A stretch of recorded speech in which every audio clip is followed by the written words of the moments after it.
This is a Kirkendall Barrett presentation, darling. Well, hello everybody. This is Les, and I love soaps. And I'm back. I had a lot going on. I adopted a kid. I was in a show. I had some other things going on. So I basically took the summer off. But I'm back, everybody. And I'm here to talk about our favorite soaps, both in the US and the UK. So I am starting the second week of September, so fasten your seatbelts because we've got a lot of soap-tastic stuff to talk about. So remember, this is Les, and I love soaps, and you can find me anywhere that you can get podcasts. See ya!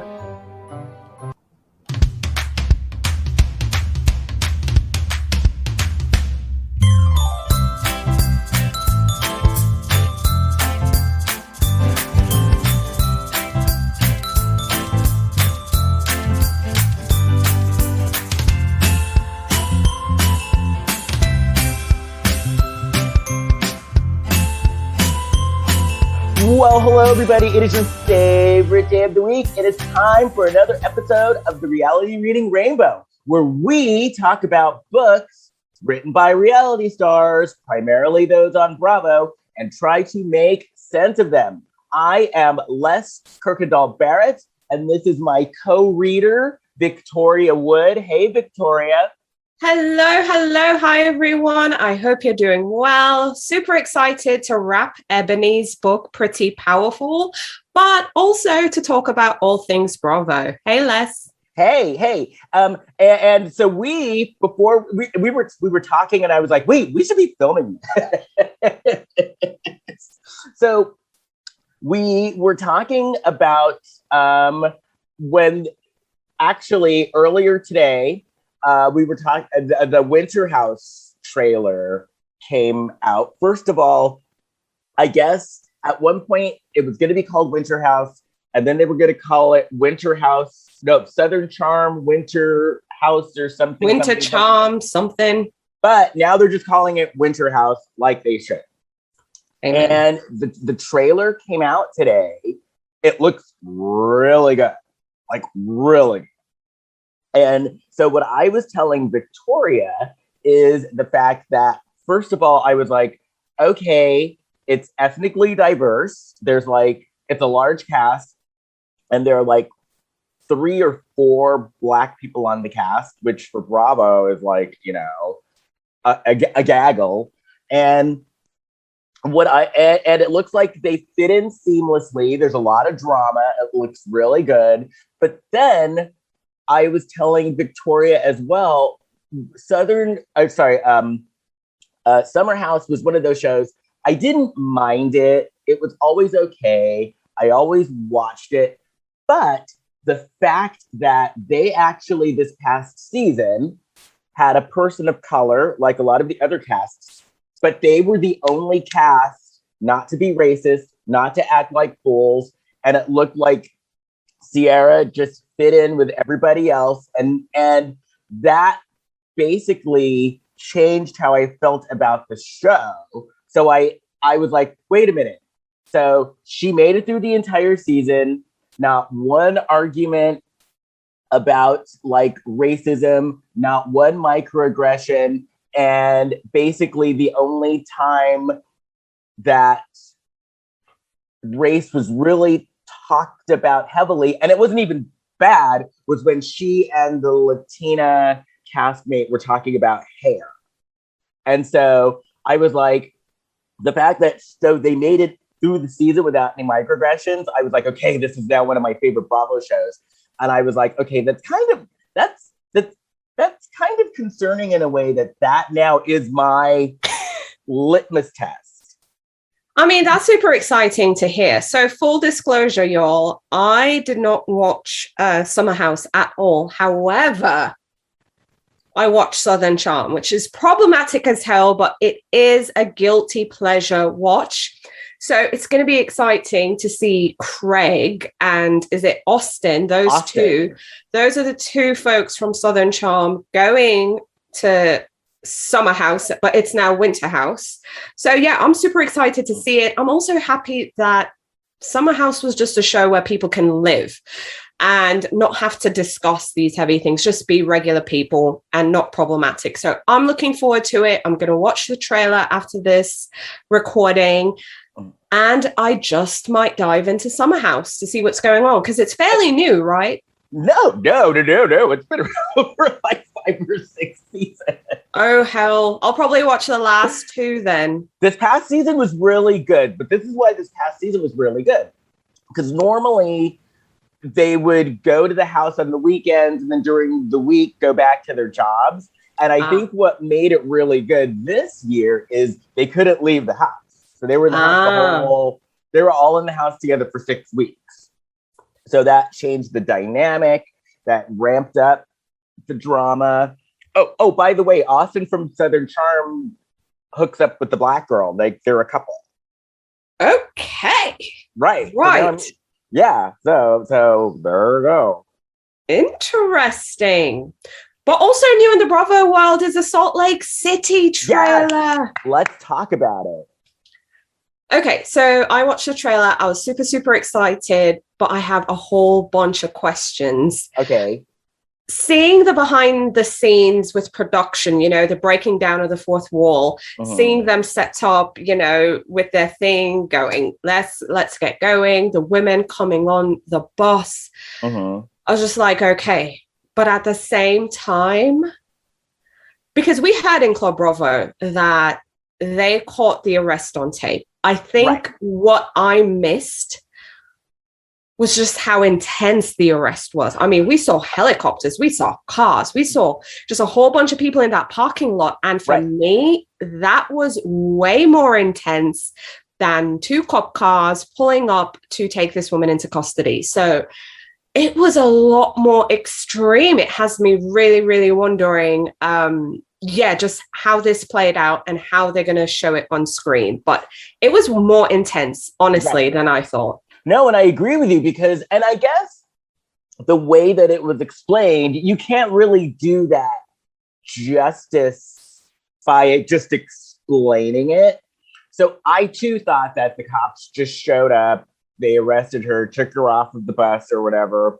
But yeah, I didn't realize that this was like a full sting operation.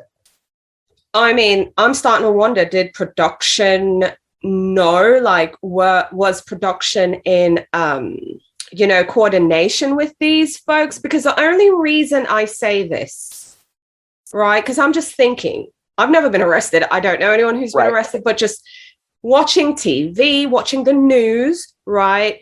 You'd normally see like 2 or 3 cop cars will pull up, and then they'll try and take hold of you. But this situation kind of felt like, this is a high profile person. This is a flight risk. It almost felt like they felt like she was super dangerous, or it was a situation where someone called and said, hey, she was leaving town.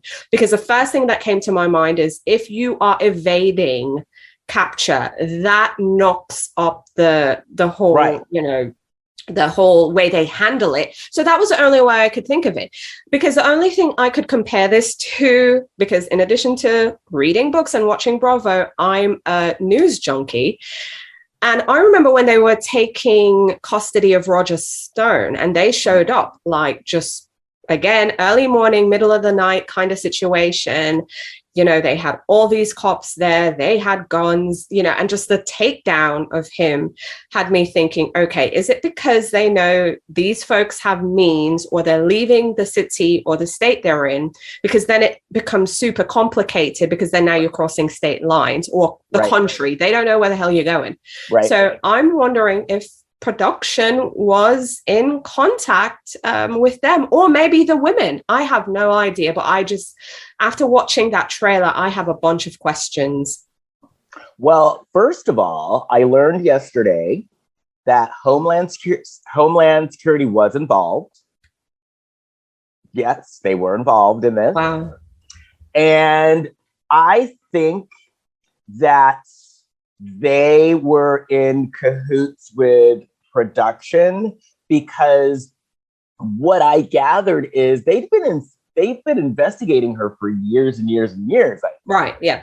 Like, what was it? 6 years, 7 years? Yeah. That I believe. So I think that there was, what would you call it? A mole. I think there was someone on the inside working with that. Or, okay. So do you remember, did you ever watch The Real Housewives of DC? Yeah. And so, if you didn't watch The Real Housewives of DC, part of the reason why that ended up getting canceled was because there was a married couple, the Salahis, who were cast members on the show who ended up crashing a White House event. Yes. And so we found out later, because the show only lasted for one season. One season. And we found out later that Andy Cohen said the reason why was because, like, the FBI, after the people crashed the party, the FBI got involved. They were being heavily investigated to the point that Bravo was like, this isn't worth it. But this was years ago when, the Real Housewives weren't as big as they are now. So I think that the production knew about it, and they'd probably known about it for a while. But evolution-wise, the Housewives have evolved, and so they're more equipped now behind the scenes to handle something like this. Absolutely. And just going back to the DC Housewives real quick, that was a major breach of security. So I understand the multiple layers, as well as the show not having that high of a profile. But then going to Jen, I was digging deep in this, and her company was just one of many companies involved in this scheme, right? Because they would pass the information on to other companies who would then scam these people and so on. And all these other companies and their owners / founders and people who were involved, they were all indicted. They were all sentenced to time. So in a way, it felt like she was the final domino. Maybe she was at the top of she was the apex of this whole scheme. But yeah, again, it just almost felt like a major criminal takedown. This was just not someone who was being served. Right. And you have 2-3 cop cars pull up and they're like, hey, we're here to take you into custody. No, it almost felt like there was a legitimate fear in the event this person is going to attempt to leave.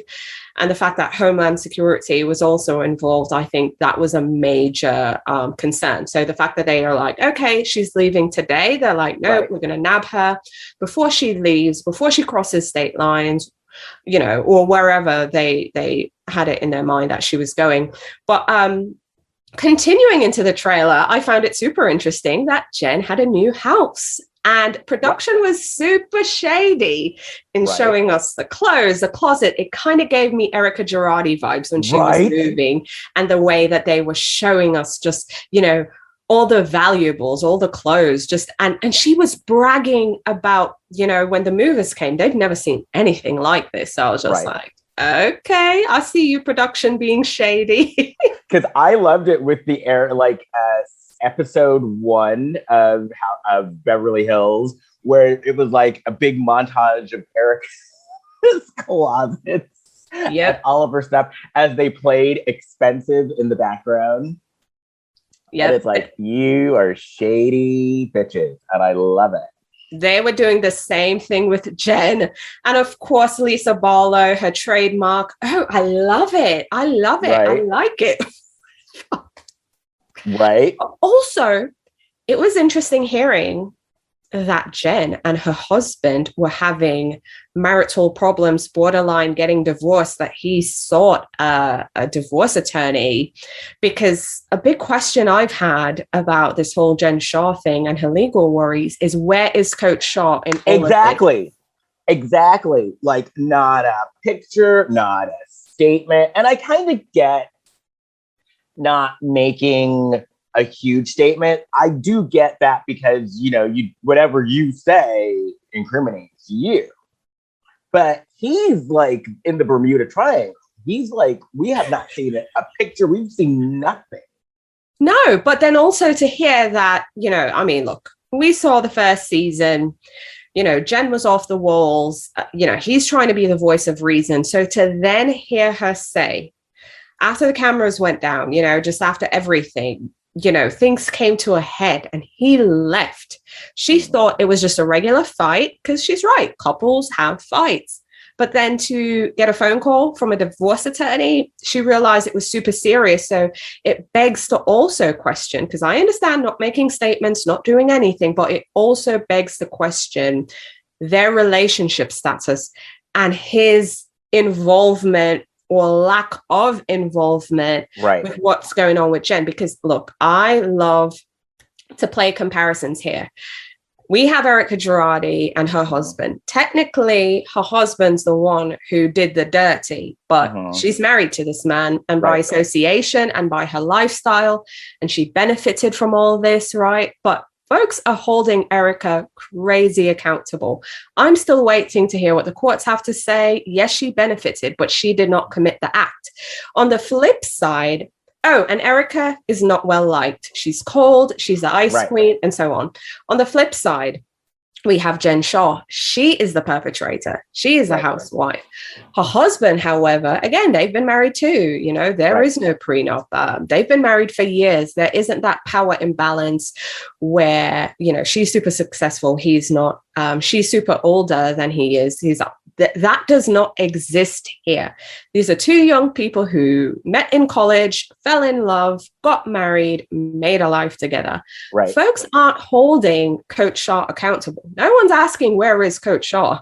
It's like he's a separate entity, and we felt that in the first season. So I'm just very curious as to, what the fandom is going to say about Coach Shah and how they hold him accountable. And is Coach Shah, is he running out the front door? Is he going to file for divorce? I have all these questions. And I just realized something as you were talking about this.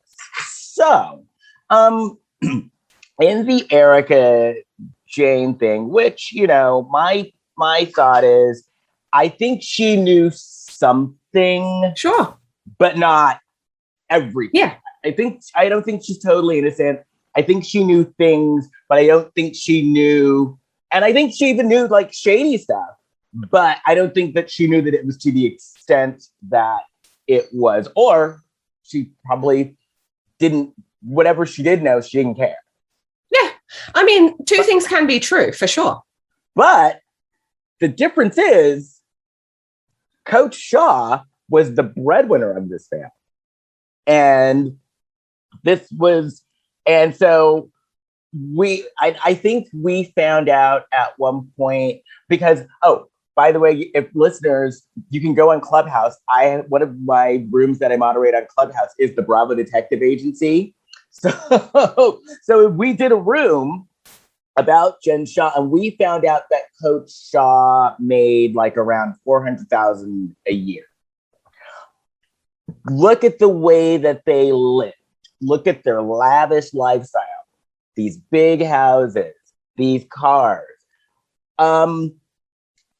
He's supposedly the breadwinner, so he knows how much money is coming in, and they lived way beyond their means.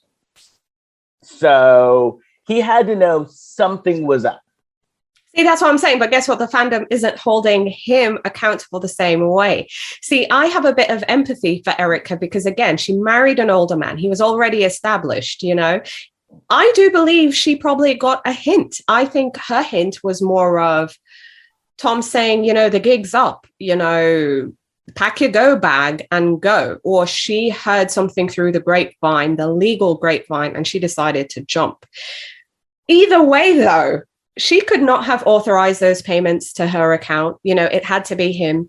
He's at the end of the day, you can benefit and you have to return, the stolen stuff. It's like if someone steals something and they gift it to you and you find out it's stolen, you have to return it. It doesn't matter. And, the courts will get to that point with Erica, but ultimately, though, she was not the perpetrator, if that makes sense. But she did not initiate these crimes. She's not an officer at this law firm. It was him. She can't sign to send money to herself. I don't buy that. But Jen, however, it's Jen's business. Jen is the one making these deals. Jen is the one selling folks' information, collecting money, and not being able to define her business. And she's the one who, she's the one that the courts are holding accountable. Now, eventually, they will rope in Coach Shah, similar to how they did with Erica. First, it was Tom, and it was Tom's name in the media, and then eventually, and in legal proceedings, and then eventually Erica. So I think it's, it's going to take time, because he too benefited from it, whether or not, But I think here's the difference, though. So remember how we said that Coach Shah, we have not heard a peep from him. He has kept his mouth shut. He has made no statements. Yes. He is not on social media. Yes. As opposed to Erica, 100%. the entire time, who is being a dick. Yes. He's being a dick on social 100%. media. 100%. And that's the stark contrast. Had she shut her mouth and just let everything play out, post her pretty things, not address anything, it would be different. But unfortunately, she is a media personality. That's her business. Coach Shah's business is coaching. He doesn't have to be on media. So that's where there's that imbalance. And that's where that imbalance lies. Is she relies on media. She has to be present. But she could be smart about it, though. She could be smart, but she's not. And she's being very reactionary. But at the same time, the fandom isn't holding Coach Shah accountable either way. Because I agree. Hold Erica accountable for all them tweets. Hold her accountable for all those posts. Hold her accountable 100%. But even before those posts started happening, even before she started defending herself and saying all this stupid shit, which I can't even defend, folks were holding her accountable for her husband's crimes. Right. The second it happened, folks aren't holding Coach Shah accountable. Again, there are no tweets to argue for Coach Shah. There's no post. He's invisible. But there's no one calling for blood from him. And I think another reason why, though, is because Jen is being stupid, too, and calling attention to herself. Absolutely. Because she's being a dick on social media, too, just like Erica Jane is. Absolutely. But yeah, so it was interesting seeing the takedown in the trailer, seeing Jen's new home, hearing about her marital problems and, getting close to a divorce. So I guess the only thing left to talk about is taglines. What did you think about the taglines? Because we got a 2-for-1. We got an early trailer and we also got taglines. The taglines, I think, were way too copycat-like.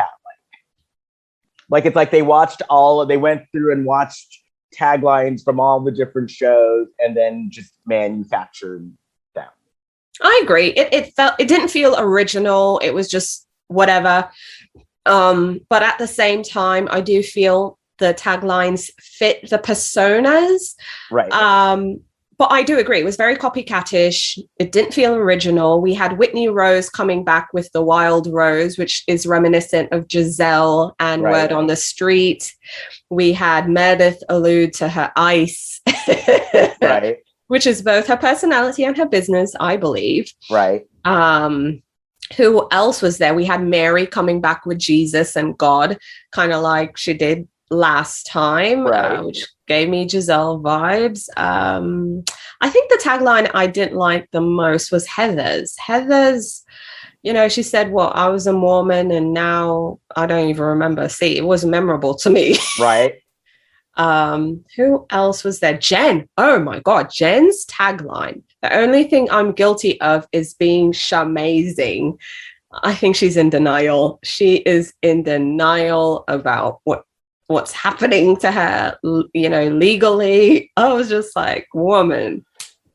But the thing is, though, I think because season 1, even before the scandal, I thought these women delivered.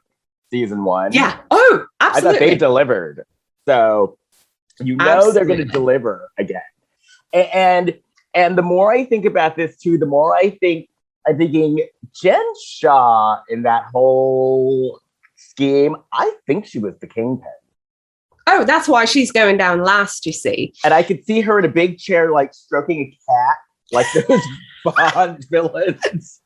Oh my God. With her hair like up in like a beehive or something. Like, well, here's the thing, just from watching the news, watching documentaries, things in popular culture, financial crimes are really easy and also hard to prove. So you have a paper trail, so it's black and white, but your intent, that's the hard part to prove. mm-hmm. And I agree. I feel she's a kingpin. Why? Because she's the last domino to fall. The kingpins are always the last one to fall. Mm-hmm. Also, a great way to build your case and let it stick is you pick off the lower hanging fruit. Right.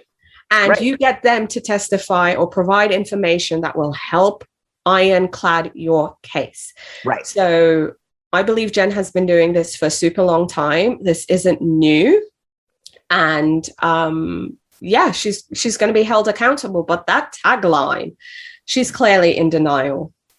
And then once again, it's like, why would you go on national television? If you're doing this shit, why would you go on TV?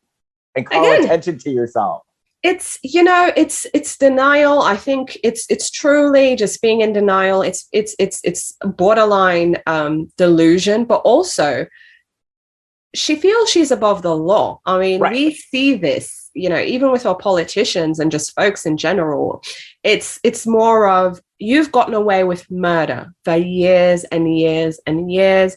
You think you're smarter, you're wiser, you're never going to get caught.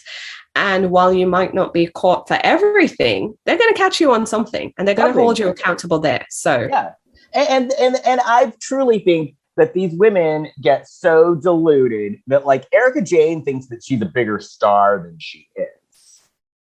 100%, 100%. I just remembered we have a new housewife on Salt Lake City. What do you think of Jenny? I mean, we only got a snippet of her. I'm very excited. I'm very excited about her. I'm always excited for a new housewife too. Because, we know that this is probably going to be Jen's last season anyway. Yeah. You know, good luck explaining that to her. I mean, even though Theresa came back. Yeah, but you know what? Theresa was a staple on the franchise at that point. And they held production for Theresa. Yeah, they're not going to do that for Jen Shaw. It's just not going to happen. The franchise hasn't been on for that long of a time. Jersey was on for years when Theresa went to jail. Her family is an anchor. So Jen Shaw's replaceable. And I think that's Jenny's job. Jenny is Jen's replacement.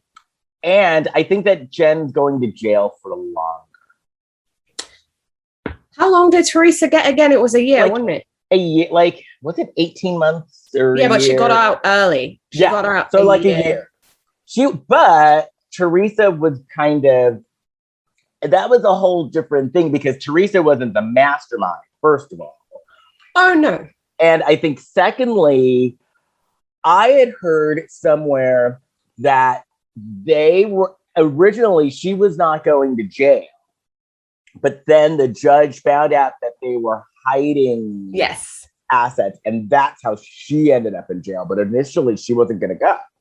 Correct. And it's very different, especially, look, I think white collar crimes are all the same. It's all, they should be treated, a certain type of way. I have views on that, which I'll not get into. However, I will say there is a difference between defrauding the government, which is bad, by the way. Pay your taxes, people. Right. But there's also, it's treated differently when you take advantage of folks that are considered vulnerable. Right. So old children, people.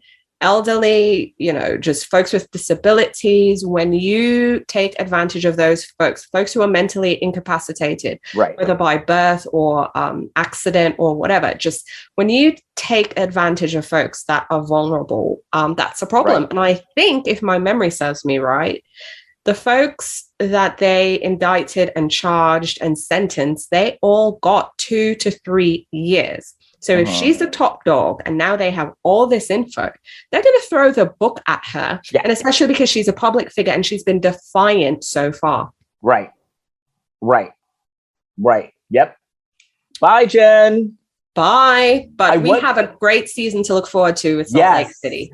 And you know what? And what better way to segue into one of our favorite lawyers? We should be calling up Eboni for legal advice on the gen of it all. Well, did you hear that Eboni is getting... They're auditioning new co-hosts on The View, and Ebony's getting a shot? I called it. I said it on Clubhouse when I watched her interview on The View, which it was an interview, but it felt like a job interview. She showed up. She was there. She was just snappy. She was just on point. She delivered. For me, it felt like a job interview. Right. In contrast to her appearance on... what's the name of that show with Giselle? And Chat Room. Chat Room. In comparison to Chat Room, where she was checked the F out. You could tell she wasn't as engaged. You know, she wasn't just there, but you can tell she valued being on The View. She was just very great with the women and the interviewers and just everyone. So I called it. I said she would be a great addition to The View. I think she should be on The View. And I think that's something she would choose any day of the week over Housewives. And this next part kind of makes me angry, not at her, but people in the Bravo sphere, because, all right, we all know, it's not only, even though she's not blatant with it, the woman worked for Fox News. Yeah. So she's conservative. Come on. Yeah. She's good. She worked, it's Fox News. And even if you're not extremely conservative, I think she considers herself a moderate. I think she does too. And so people were like vilifying her about this. It's like, no. Black people are not a monolith. We are not a monolith. There are Black conservatives and not idiot ones like, what? I know who you're talking about. I can't remember her name. Dickhead Candace Owens. I know, exactly. So look, Black people aren't a monolith, but also at the same time, I read an article. So y'all, if you have time, read this article. It's on The Atlantic. I think that's a publication. Ooh, okay. And it's entitled The New Puritans or something with the Puritans. But basically what it's saying is, you know, and I agree with a lot of the points there. Everyone just feels, especially in this social media world, there is only one way to think. Only one way is right. There's no shades of gray. It's either black or white. So in the case of Eboni, that's how I felt. It was just more of a situation of, if you're not this kind of Black person, then who are you even? So they didn't allow for shades of gray. And you know what? Historically, Black people are very practical. They're pragmatists. You know, you can't just throw something at them. They want something safe. You know, they're not going out on limbs here. So at the same time, you know, it's understandable that she's not a super liberal. She's been in conservative spaces, but at the same time, it's okay to straddle that middle ground. You don't have to have extreme views on other side. You can make your mind up on your own. And I think the viewers weren't giving her an opportunity to offer an alternative point of view or something maybe more practical and toned down. They just wanted her to be loud and this is what I am and this is who I am. And also Brashon, you know, Brashon was opposite of Eboni. So, I mean, again, that's another opportunity for folks to see we all don't think the same way. We won't vote the same way, and we won't all support the same causes with the same kind of fervor. But I don't think they allowed Eboni that, but they have no problem with Ramona. Right. Wait, and the difference is Ramona voted for Trump and Eboni didn't. There we go. And it has been proven, you know, there are a bunch of conservatives who did not vote for Trump. It doesn't mean they agree with the way. I know some who didn't. Exactly. I mean, there are many different ways to run this country. Okay, there's not one way, but are some views extreme? Absolutely. But at the end of the day, folks are like Eboni, and I'm being very specific, not some crazy people, they will always do the right thing. Right. And I just don't feel they gave Eboni that space to be. No, they did not. But also in her book, right? Because at the chapter we're picking up at Let's now, get into it. Is chapter 9. And guess who she interviewed for this second? Judge Jeanine Pirro. Okay. Yes. Who, I hate to admit this, but she had a show for a while. Yeah. And as problematic as her views can be, her show was very entertaining. It was. For folks who don't know, it was Justice with Judge Jeanine Pirro. It was on Fox News. I have watched her. I've listened to her. She's entertaining as hell. I think her name is Cicely Strong on Saturday Night Live. Cicely Strong, yes. Cicely Strong. She would always play Judge Jeanine when they're doing their parodies, and I would always laugh at that. I have to be real, though. Reading, and Eboni has done such a great job at humanizing folks that you would otherwise disagree with on, things in politics and policy and just life. Because reading about Judge Jeanine, I saw her as a human, not as a person who shares different views from me. And she had quite the interesting background, and the book actually opens with her saying, and I really want to quote this, and this is her philosophy, Judge Jeanine. She said, "One of the things that I despise are women who use their sexuality to get ahead in business or in the marketplace. I despise them. They are cockroaches as far as I'm concerned, because they make it harder for other women, and I don't really care what their short-term gain is for them. For some, there's a long-term gain. All they have to do is screw their way to the top, and if they're good, they'll stay on top. But these women are cockroaches." I could hear her saying it, and I was dying. And I am a sucker for a cockroach reference. Cue Nene. or what was the other? Who was it? Kim D on a cockroach. So here we go again with the cockroaches again, even in Eboni's book. But Judge Jeanine, and I found it very interesting because again, we're reading Pretty Powerful. Okay, Judge Jeanine, prior to arriving at Fox News, she never owned a dress. No. She had 0 dresses in her wardrobe. All she would wear were her suits, pantsuits, skirt suits, power suits. She called that her armor. And, I found that very interesting. And she was just basically saying about all the expectations that were on her. She said, even if I was going to a black tie event, whether I was going to a park, she would wear a jacket with a skirt or a jacket suit with pants. She felt she had to be a certain way. She had to cover up. But also it gives us perspective because, again, watching Judge Jeanine on television, we forget she went to law school in 1972. Yeah. She graduated in 1975. This was a time when women were being told, and Ruth Bader Ginsburg has said this a million times too, as a woman in law school at that time, they were taking a man's place. Yes. And they were reminded of that every time they were in a class or any kind of setting. So, when you see Judge Jeanine today, I found it interesting because now I'm comparing Ruth Bader Ginsburg because I've read her books, I've heard her speak.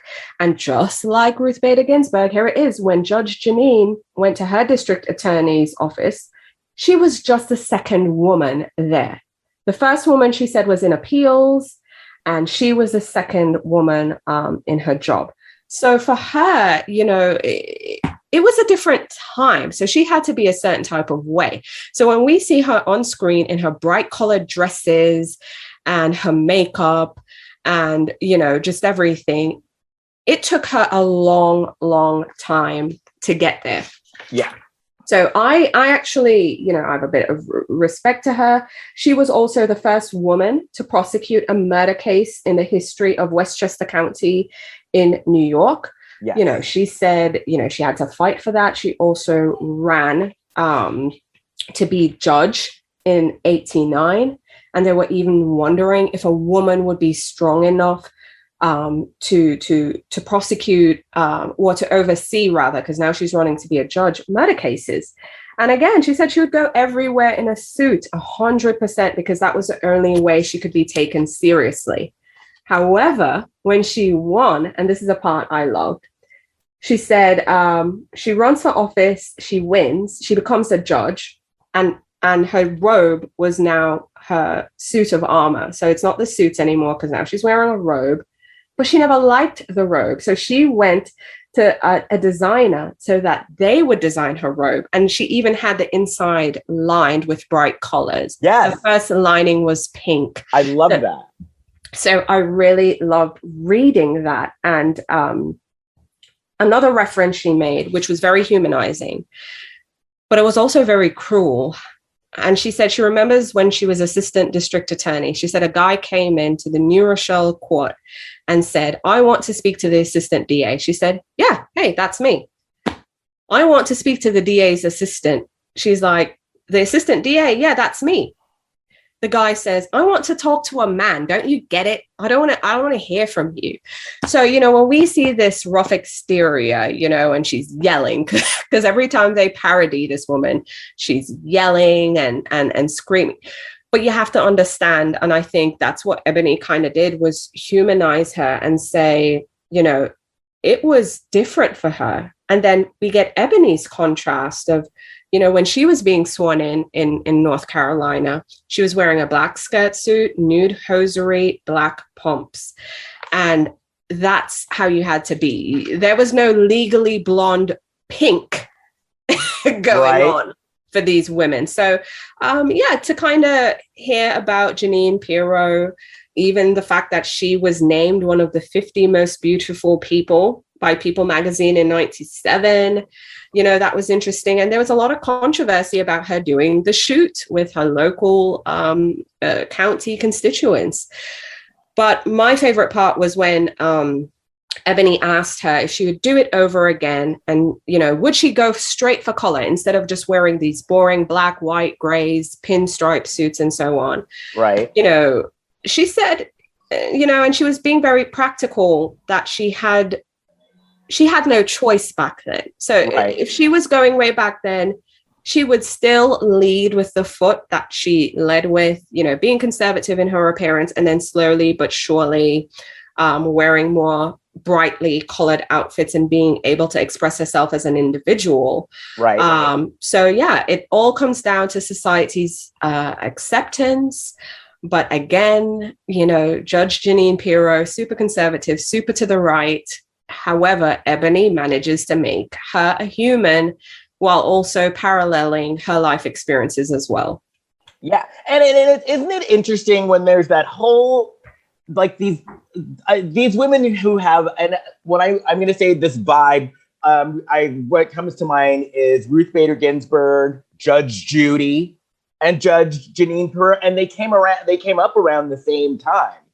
And even though they have different political views, they have that same vibe, all of them. Absolutely. And that's the reason I brought up Ruth Bader Ginsburg, because folks on the left, she's their champion. They would never rally around a Judge Jeanine Pirro. It's polar opposite.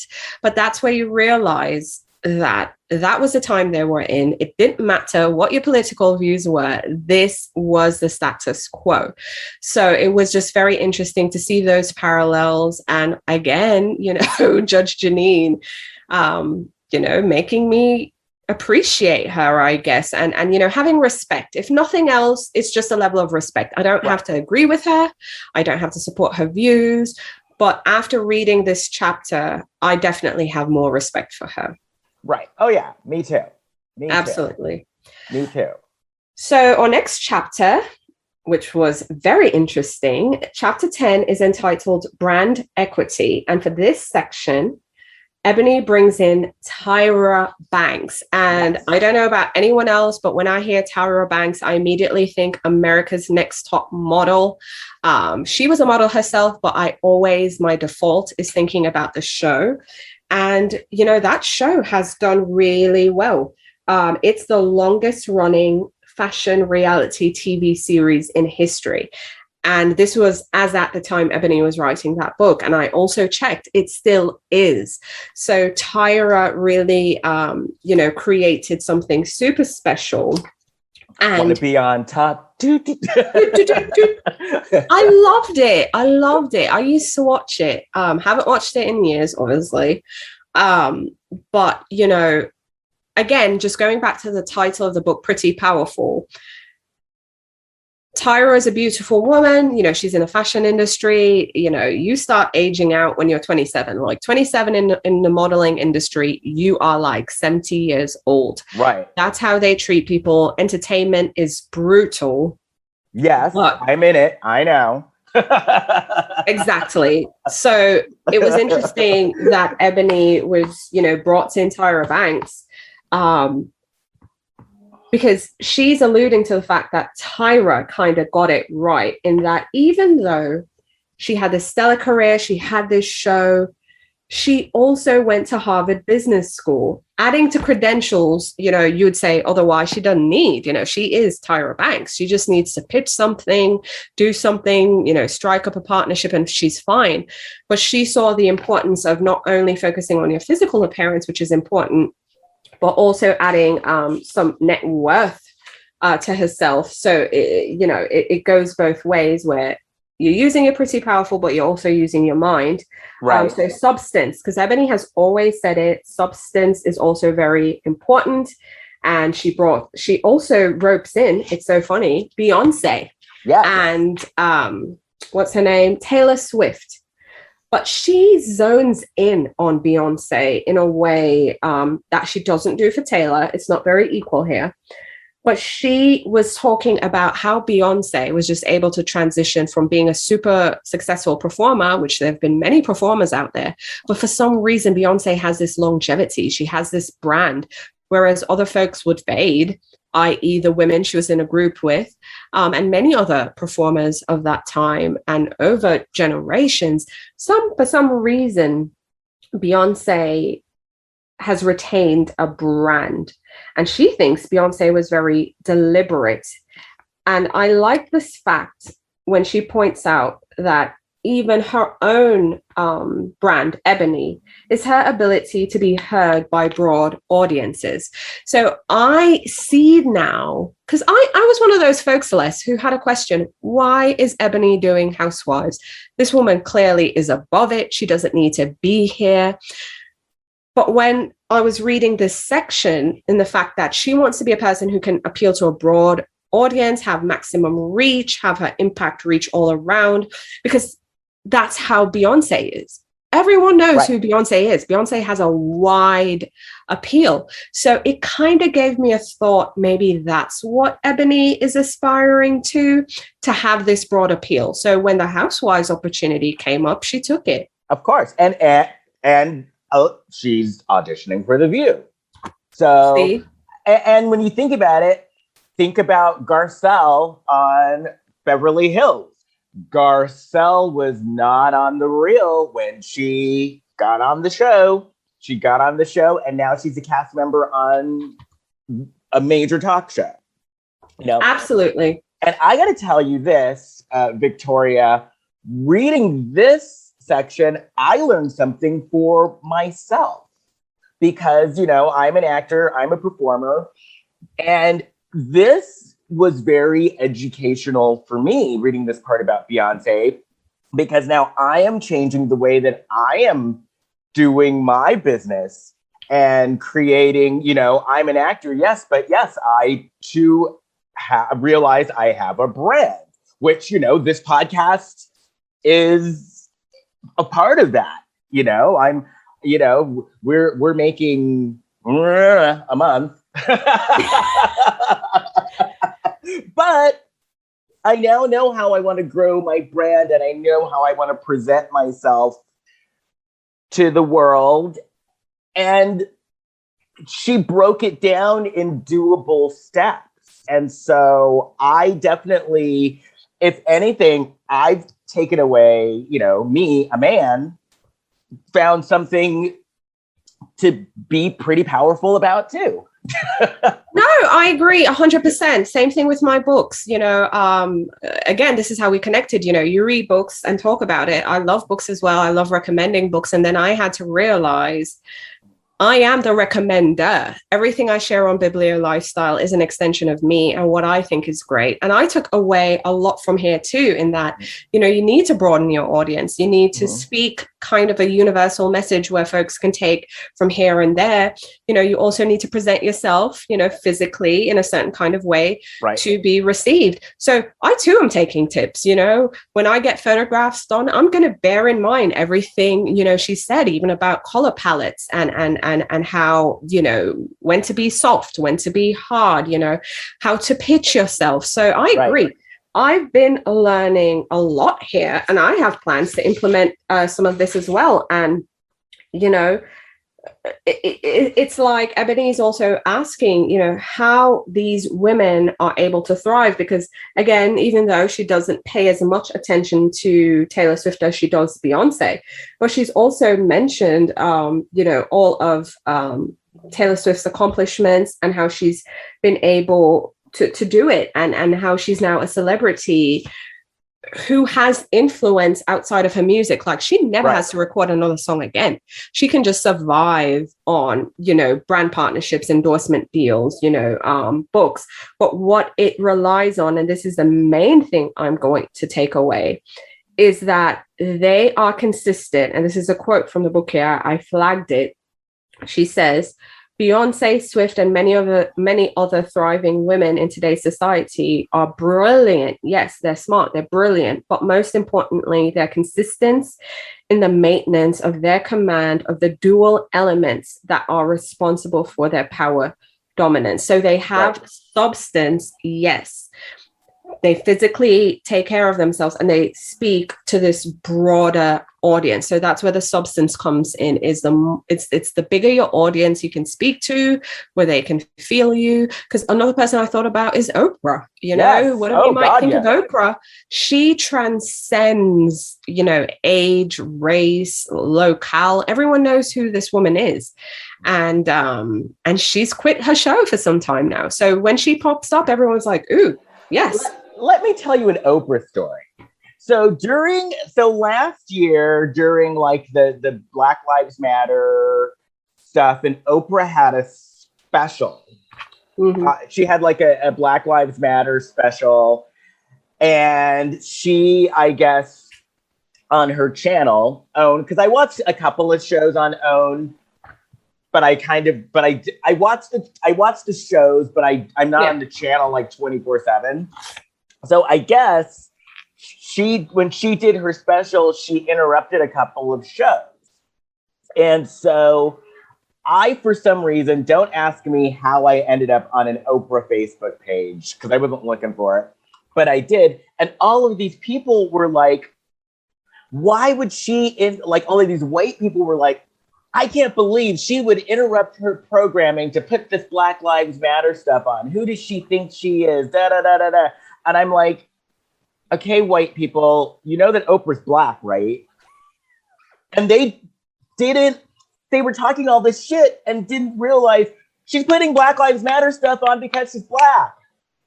That's an example of transcending, because these people forget. Or even, I don't watch Saturday Night Live a lot, but did you ever see that skit that they did, Beyonce's Black, where people were freaking out going, oh my God, Beyonce's Black. Like they were just realizing. I think I remember that. Yeah. But see, Eboni, I think she references that the thing with Beyonce is, she said, here it is. It's almost like she's become racially ambiguous. Right. So it's like, is she Black? Is she white? Of course, she identifies as a Black woman. There's no question there. I'm not questioning it. Right. But what Eboni's basically saying is that folks forget. So that compounds your point, about the freak out, and even forgetting Oprah, is because they've transcended all that. They're not seen as they are. So, I found that very interesting. And then when people throw in sometimes colorism, it's like, Oprah's a dark-skinned Black woman, so you can't say colorism. Nope. But folks forget. It's very interesting how convenient, they'll forget these things and push it to the side. And so it goes back to what I was saying earlier. It's not everything is black and white. There are shades of gray. That's what they talk about in that Atlantic article about the new Puritans. It's just, the society where we're in. You're so focused on being right all the time that you're not taking into account, the different layers and the different elements, because in the case of Oprah, obviously, but they forget. So it doesn't suit their agenda at that moment. So they're angry and it just goes off and they go off. And I would love it, honestly, if Eboni did get the job on The View as a Black conservative woman. Yeah, that's a whole different spin. And it's very nuanced. And, I'd rather have her get this gig and not agree with it, because she's not talking crazy either. Like, she's not like Candace Owen and talking crazy. Again, I support that there are different ways to skin a cat. I really do. So to kind of get her nuanced point of view, I would love to see her and Sonny kind of go at it, because, I know Sonny's views. She also had a really great memoir, you guys. The name is eluding me. But it was really good. It came out last year, I think. She's writing novels now, which is fascinating. But it would be very interesting to get that nuanced perspective. If Eboni doesn't return to Housewives, I would be sad. But at the same time, I would be happy, especially if she got this View gig and she was just like, screw these women. I'm moving on, because I'm one of those folks who's super angry we're not having a reunion. I am too. Well, did you hear, though, that I guess they made a statement that we are? Oh, okay. Yeah, Dave from Club Bravo. Hi, Dave. Dave was talking about it, that they did make a statement that they're gonna have one. Well, when I see it, I'll believe it. I do too. That's my stance on that. But yeah, they was it last week? I think it was last week that they made like an actual, we're gonna have one. So yeah, we'll see. We'll see. Exactly. We'll see. Let's talk about the next chapter. Yes. So we are at chapter 11. This was a big one. And this chapter was entitled Truth and Consequences. And specifically, she was speaking to sexual harassment. So she didn't have a guest figure, person that contributed to this section like she's done before. Again, we just discussed Tyra Banks. Prior to that, we discussed Jeanine Pirro. For this section, I noticed she didn't have a guest person sharing a point of view. Instead, she goes straight in on when Gretchen Carlson sued the then CEO of Fox News, Roger Ailes, and how the world kind of just stopped when that happened. I mean, Les, what did you think? What do you remember? Because I wasn't super paying attention at this time. I wasn't here, but I heard about it. Yes. So I want to know what your take is on it. Oh, no, it was a big thing. It was a huge thing when she came out with this. And then it was like other women came out about it after her, but no, this was huge. And this was around the Harvey Weinstein time. So this was like big in the news anyway. So no, it was huge. And so I can't say I was shocked. Right. But at the same time, I didn't realize how deep that it got. I mean, they made a movie about it. I know. That is crazy. I also love the fact that she made references to other, different things that were happening. I mean, obviously, what Gretchen Carlson was speaking to, her personal experience and how all of that just kind of shook Fox News itself. But then it got to like a fever pitch with the presidential election, you know, and the Hollywood Access Hollywood tapes with Donald Trump in 2016, then also kind of going back to Bill Clinton's behavior, which in my opinion was separate and opposite, but at the same time, it's a man of power, you know, exerting not his will. What's the word I'm looking for? Well, it's a power dynamic. It's a power dynamic. Thank you. So while separate from what Gretchen was describing, while separate from what Trump did in 2016, that was also a different level, you know, it was a power dynamic. But then she even went back to the Clarence Thomas hearing. Yeah. Now that I remember, because that was something that rang around the world. Yeah. In 91. So, you know, she's basically saying all these different layers have kind of forced us to kind of get to the point where we have this kind of social reckoning around harassment. And she also mentions this article that the Daily Beast did, Roger Ailes sexually harassed me. I thought I was the first and last, Shelley Ross, to say you only have to look at most of the women on air to believe that they are also a partner to the objectification of different women throughout. She also talks about how misunderstood this whole concept of sexual harassment is, which is very, very, very true. And there's actually, let me see if I can find it on my phone here. There is this book. I've started reading it and it's somewhere in my piles, but it's called Credible. It's a new book. It's not on sale yet. I think it goes on sale at the end of December. Here it is. And it's by Deborah Terkenheimer. Hope I'm pronouncing her name right. But she's a former prosecutor, legal expert, and authority on sexual violence and harassment.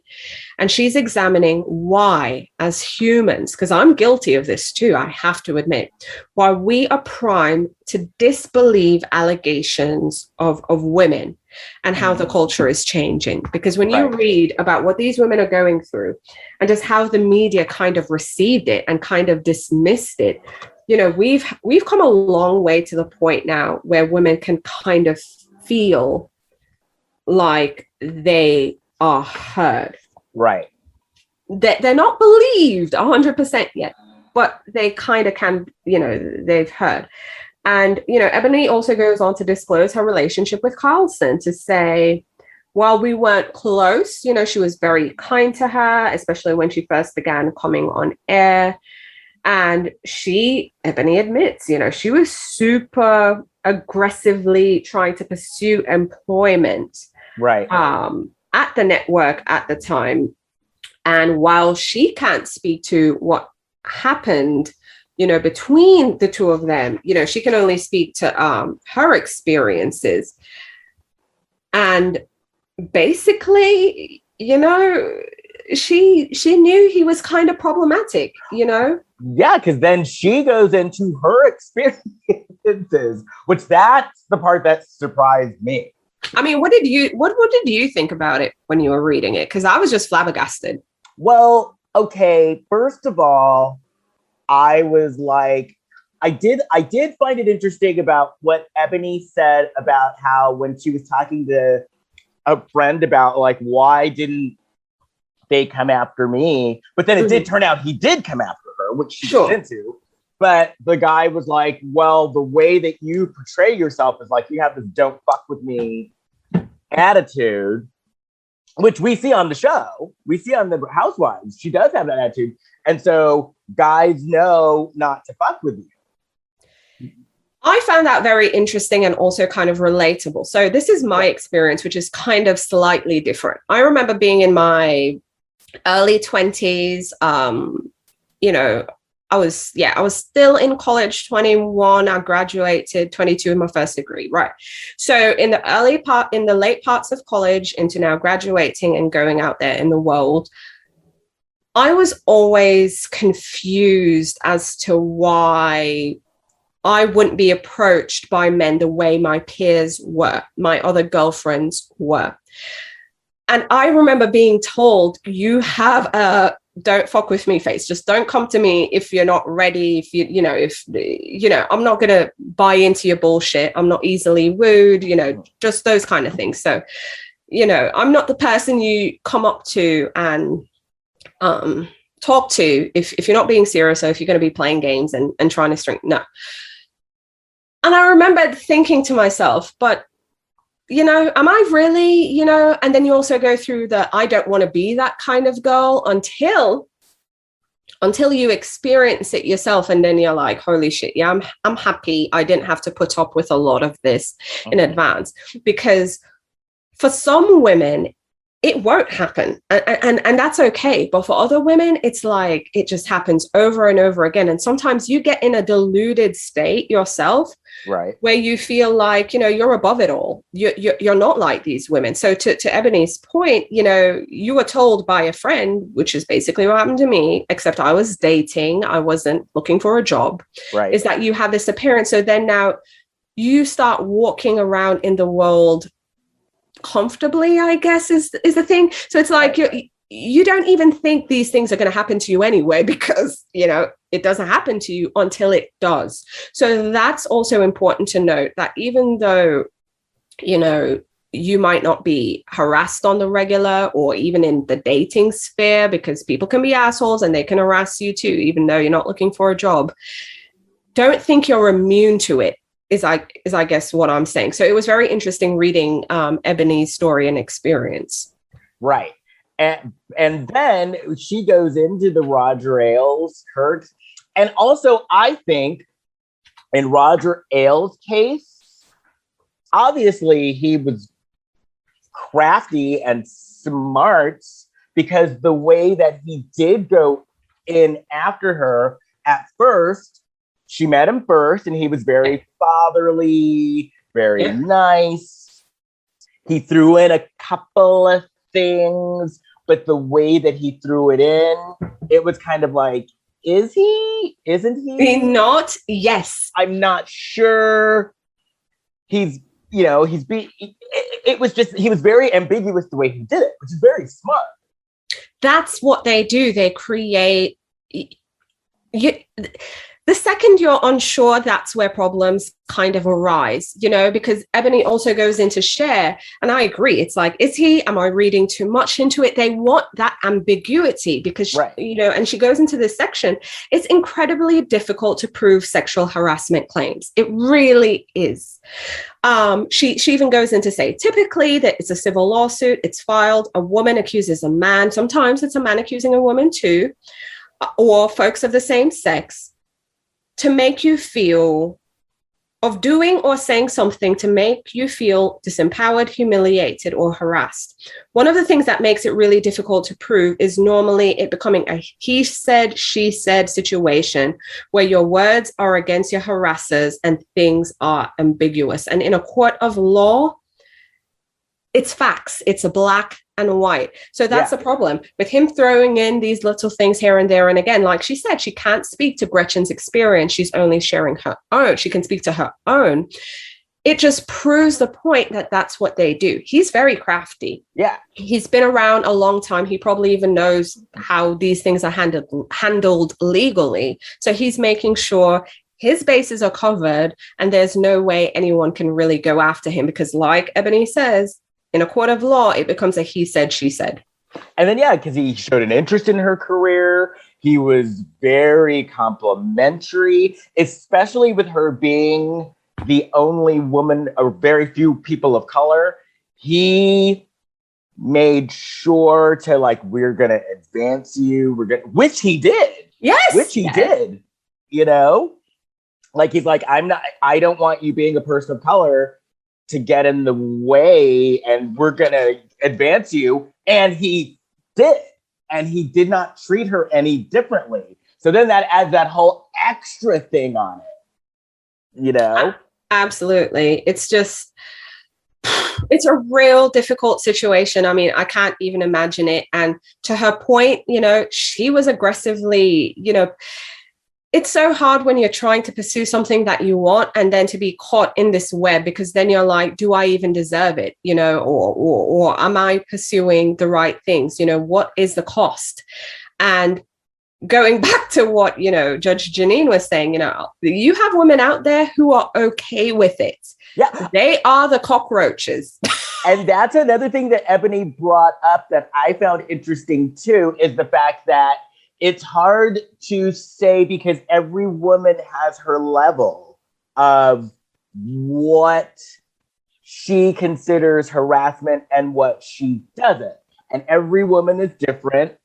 And what is, and she's not condoning the men's behavior at all, but she's like, every woman has basically her ceiling of what she considers being harassed and what she can, would tolerate be the right word to use, or? Yeah. No, I get what you're saying. And that's where it becomes murky. It's not objective, it's rather subjective. So that's why, again, going back to her earlier point, it's very difficult to prosecute. And then what's very interesting is what these companies do when these things happen. So she, goes on to mention in 2017, January, the network hired a new HR person who sent out a memo encouraging employees with complaints to step forward. So she admits that the memo was a good step towards encouraging people with complaints to come forward. However, here's a problem with the memo, is that even as a contributor herself, she never received it. She only heard about it on the website, on the news and whatever. So the memo itself was only circulated to staff. And as a contributor, she wasn't considered staff. Right. So, the irony, it was just that they are still leaving folks out of the chain is basically what I'm saying. Right. And, they didn't think about it. She reached out to them. She tried to speak to the executives to say, hey, this is what's going on. They said they were going to improve it, but, they never did. So it's just very interesting, not only what folks have to go through, and to your point, like there are different levels where people can endure, but it's also how do the companies where these things are happening handle it? Because again, it's such a murky thing legally. So where do these women have refuge? It's difficult.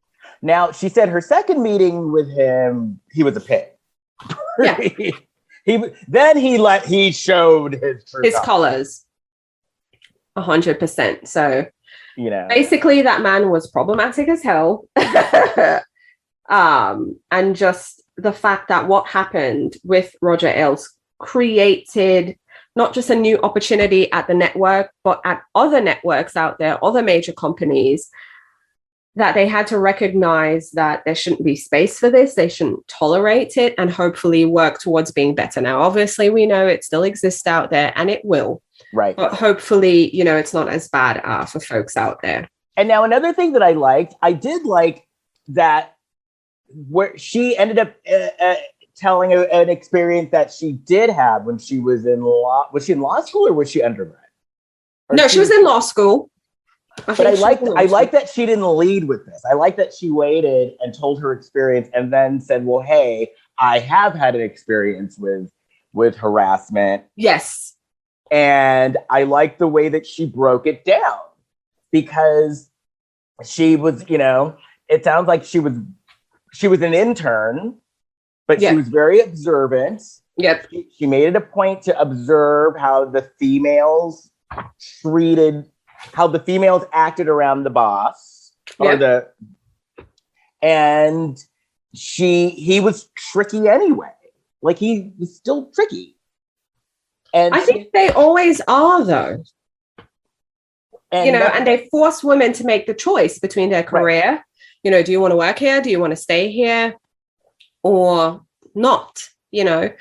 It's just, it's so difficult. I mean, I applaud her for sharing it. I think she was very, in true Eboni style, tactful. She waited to kind of get to that point. But it was awful to read. And luckily nothing happened to her. I know. But, and that's the thing. Yeah. But the way, the way that it was set up, and I liked how she did. She's like, okay, do I go through with this? Yeah. Or not? She chose not to. And in a way, I like that she was very candid about it, because it was like, she's like, I could have easily done this. Yeah. And it could have made a difference. See, that's the thing. And that's a struggle, right? When you don't report something or you don't do something, you're trying to decide, well, am I going to put myself out there and just lay it all out?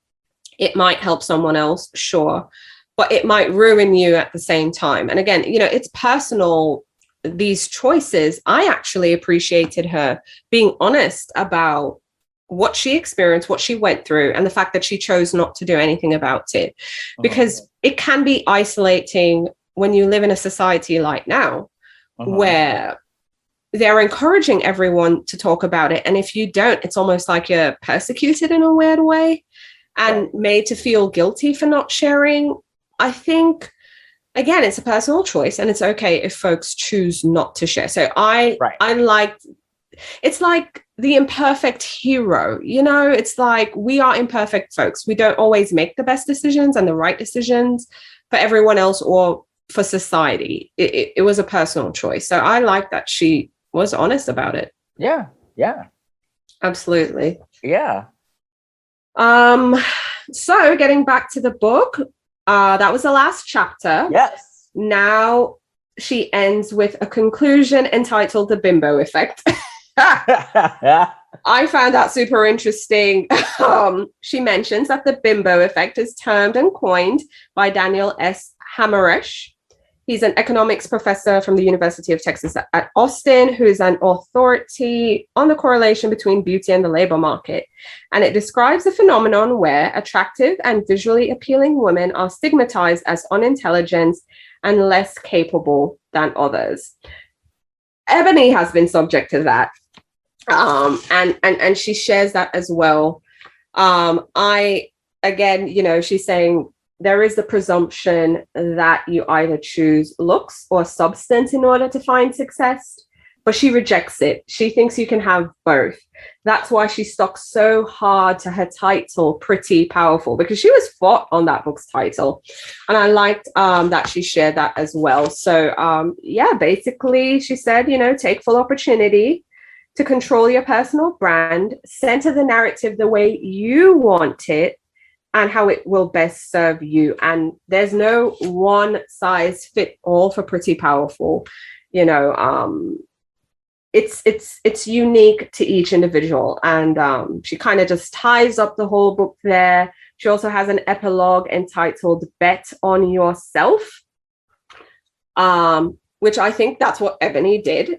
She shared her story about, practicing criminal law for 5 years in Raleigh, and moving to Los Angeles, trying to work as a commercial actress, just making all these different views, going on radio, trying to interview all these people. Now I can add, even though she couldn't add to the book, going on Housewives. Right. So Eboni is definitely a person who bets on herself. She's trying everything. She's doing everything. She's trying just to basically put herself out there. So I guess my question is, Les, do you think that Pretty Powerful by Eboni lives up to the woman we see on screen?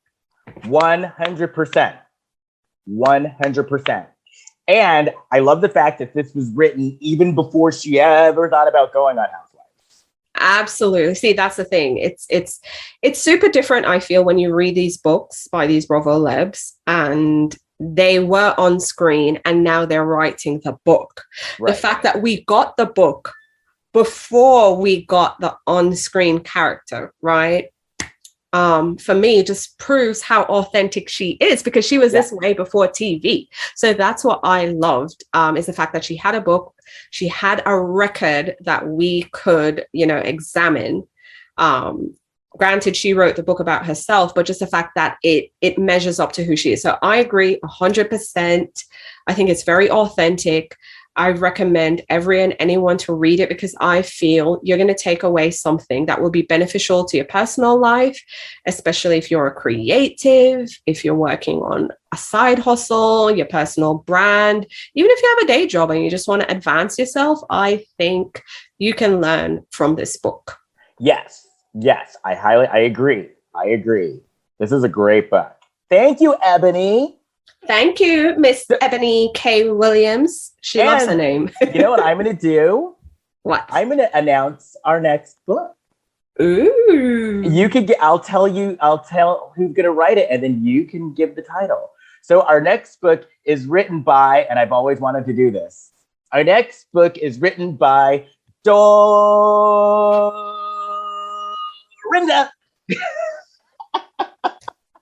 Here it is, you guys. It is Make It Nice by Dorinda Medley. The brief summary, the first sentence, as I'd always say, the pitch. The Real Housewives of New York City fan favorite Dorinda Medley takes readers inside her roller coaster life and iconic Bluestone Manor to share how they too can make it nice. Quick summary, it chronicles the life of the reality star. It features life lessons for those who may experience similar challenges, as well as the celebrated hostesses' invaluable entertaining tips, all presented with the humor and wit that they have oh so well made. Dorinda Medley, a most compelling compilation. So you can expect life stories, you can expect hosting and entertaining tips, and we get to go inside Blue Manor. And I love the photo of her on the back. Yeah. Oh, but yeah. I think it's stunning. And I, especially now that, wasn't it on Airbnb? Like there was a thing that you could Airbnb to stay there. Yes, right? I saw that. She's been doing partnerships as well. To be quite fair, I haven't started reading yet, but I have a feeling it's going to be a good one. I think it's good for Dorinda that this happened when she was off the show too. I mean, the book was in the works, right? But the fact that she was able to fine tune things, just kind of remove herself from the show, it's going to be very interesting to kind of read what she has to say. And she had a rough final season. It was awful. See, I wanted her to come back so she could have a redemption. However, maybe it's good for her mental health. Maybe it's good for her to be off. And I think they're doing like another, because, pretty soon they're doing the Housewives vacation where they get a bunch of housewives from different franchises. They're doing another show like that, and Dorinda is in it. Yes. So this is not the last of Dorinda on Bravo. We don't know if she's going back to Roni, but we'll definitely see her on our screen. So, I'm super excited. Make It Nice is next, you guys. Oh, and we forgot to mention something at the top of the show, which, rest in peace, Greg Leaks. Oh my gosh.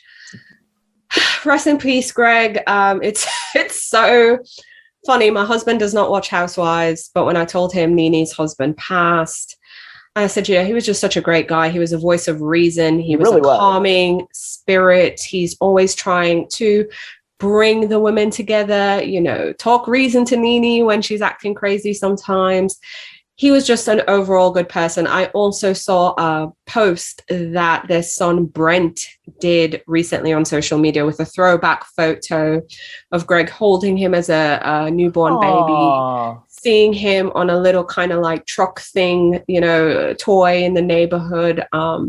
So to kind of see those photos of Greg, remembering Greg from season 1, and just, everything. It was just super hard. I think Greg was one of the great house husbands. He was a fixture on the show amongst the women. They all loved Greg, no matter what they were going through with Nene.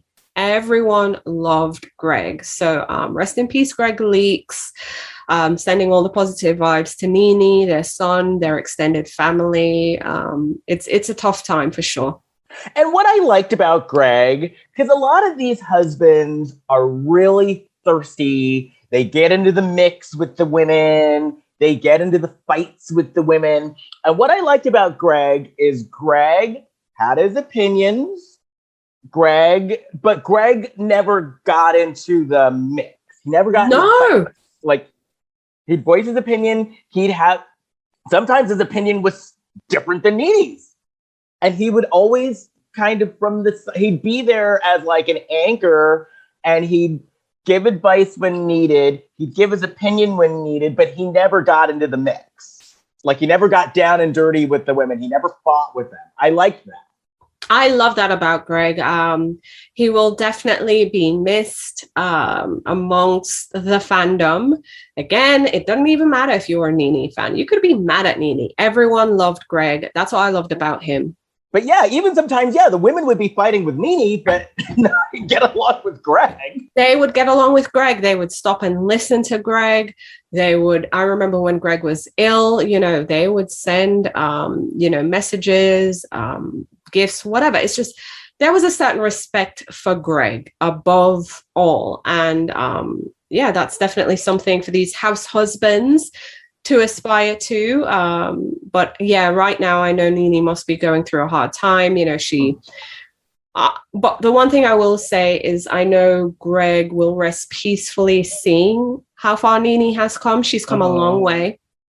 Yeah. And I know she's going through a rough time because I think she lost her auntie who raised her earlier this year, was it? Oh, gosh. I don't remember. I just remember when I saw the Greg thing, I thought to myself, oh no, I know, even if it wasn't early this year, it was late last year. So she's lost two people extremely close to her who were super influential in her life. Oh, that's too bad. It's sending prayers to NeNe. It's never easy. Never. No. Ever. No, not at all. Well, I think we had a good episode today. We had a great episode, and I'm super happy we're able to wrap up Pretty Powerful by Miss Eboni K Williams. And now we're looking forward to Make It Nice by Dorinda Medley. You can order it on Amazon. I believe, so for the Eboni, Victoria read it. I listened to it on Audible, and it was an easy listen. I listened while I was driving. It was an easy listen. It was very entertaining. So get it on Audible or get the hard copy. Either way works for us. And I guess that's it. Oh, do you have anything you want to promote?